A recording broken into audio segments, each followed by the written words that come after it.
안녕하세요. 모두의 정보입니다. 오늘은 최근 정치권을 강하게 흔들고 있는 통일교 금품 제공 의혹 중에서도 특히 논란의 중심에 선 전재수 해양수산부 장관 금품 수수 의혹에 대해 다뤄보겠습니다. 김건희 여사 관련 의혹을 수사하던 민중기 특별검사팀이 통일교 측 핵심 인사인 윤영호 전 세계본부장으로부터 더불어민주당 인사들에게도 금품을 전달했다는 중요한 진술을 확보한 사실이 알려지면서 파장이 더욱 커지고 있습니다. 그 가운데 전재수 장관이 2018년부터 2019년 사이 현금 4천만 원과 까르띠에 불가리 시계 2개를 받았다는 진술이 나오면서 사건은 여야를 가리지 않는 정치권 전반의 문제로 번지고 있습니다.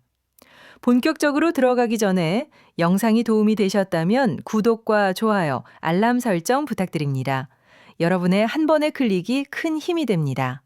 그럼 본론으로 이어가겠습니다. 이번 의혹의 출발점은 통일교 측 핵심 인사 윤영호 전 세계본부장의 진술입니다.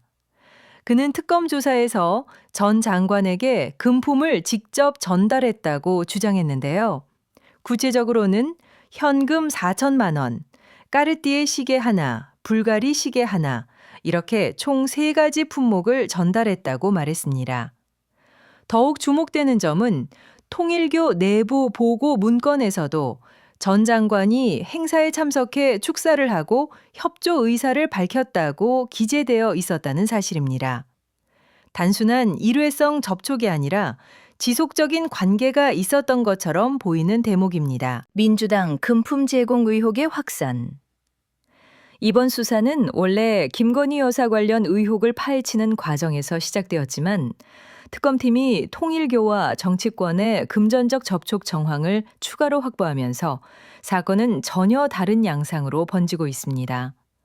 윤 전 본부장은 통일교가 2022년 대선을 앞두고 국민의힘뿐 아니라 민주당에도 금품을 제공하거나 접촉을 시도했다고 진술했습니다. 특히 내부 보고서와 녹취록에는 문재인 정부 청와대 고위 관계자, 이재명 당시 대선 캠프 인사 등 여러 민주당 연계 인사들이 언급되면서 정치권 전반이 긴장하는 상황으로 번지고 있습니다. 이 사건을 둘러싸고 비판의 목소리 중 하나는 특검팀의 수사 지연 문제입니다. 윤 전 본부장의 진술은 이미 지난 8월에 확보됐지만 특검팀은 이 내용을 3개월 넘게 묵혀두었다는 지적이 나옵니다. 결국 12월 공소시효가 임박한 시점에서야 경찰로 사건을 이첩했기 때문입니다. 정치자금법 위반 혐의의 공소시효는 7년이므로 금품 수수 시점이 2018년이라면 올해 말로 시효가 끝나 처벌이 어려워질 수 있다는 점이 큰 논란입니다.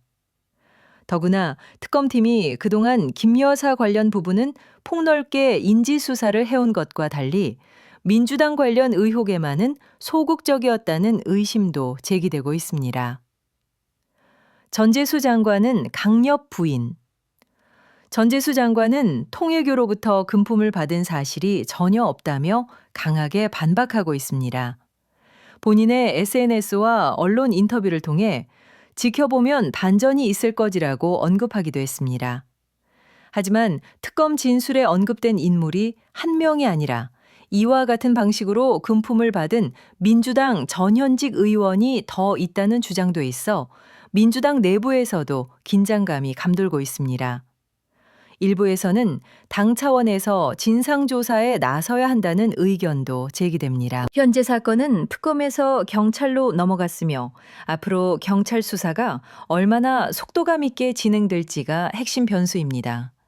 한편 최근 이재명 대통령은 국무회의에서 통일교를 직접 겨냥한 듯한 발언을 하며 정교분리 원칙 위반 시 법인 해산까지 언급했습니다. 이는 민주당 내부에 불거진 통일교 이슈에 대해 정면 돌파 의지를 보인 것 아니냐는 해석도 있습니다. 하지만 동시에 통일교 의혹의 칼날이 여권뿐 아니라 야권까지 향하면서 정치권 전체에 부담이 될 가능성도 커지고 있습니다. 오늘은 전지수 장관 금품 수수 의혹과 통일교, 정치권 금품 제공 논란을 정리해드렸습니다. 향후 경찰 수사가 어떤 결론을 내릴지, 그리고 정치권 전반에 어떤 파장이 이어질지는 계속 지켜봐야 할 상황입니다. 영상이 도움이 되셨다면 구독과 좋아요, 알람 설정 꼭 부탁드립니다. 모두의 정보였습니다.